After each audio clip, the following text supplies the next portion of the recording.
বিসমিল্লাহির রহমানির রহিম। আসসালামু আলাইকুম ভিউয়ার্স। আপনাদের হাতে যখন সময় থাকবে না, যেমন আজকে আমার হাতেও সময় নেই, আমি আজকে আমার মামাতো ননদের বাসায় আর কয়েকজন গরিব মানুষকে ইফতার দিব, সেজন্য আমি খিচুড়ি রান্না করছি, মুরগি আর একটু পিঠা বানাচ্ছি ননদের বাসায় দেওয়ার জন্য। আর এক হাতে ক্যামেরা ধরে এক হাতে কাজ করা আসলে খুব মুশকিল, যার জন্য আমার পিঠার ভাজটা হচ্ছে না।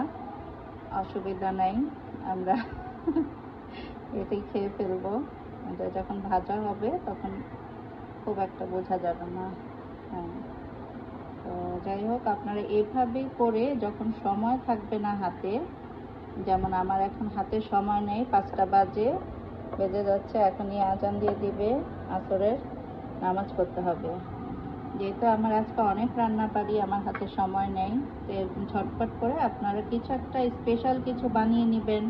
আমি নারিকেলটাকে সকালবেলায় আমি করে রেখেছিলাম, এখন এটাকে জাস্ট পিঠা বানিয়ে নিচ্ছি। কতগুলো পিঠা বানাবো আমি এখন, এরকম আপনারাও বানিয়ে নিতে পারেন, ঝটপট নাস্তা। আসলে পিঠার কালচারটা আমাদের দেশ থেকে উঠে গিয়েছে। এখন আমরা যদি একটু এক্সেপশনাল কিছু করি, সেটা মনে হয় বেটার হয়।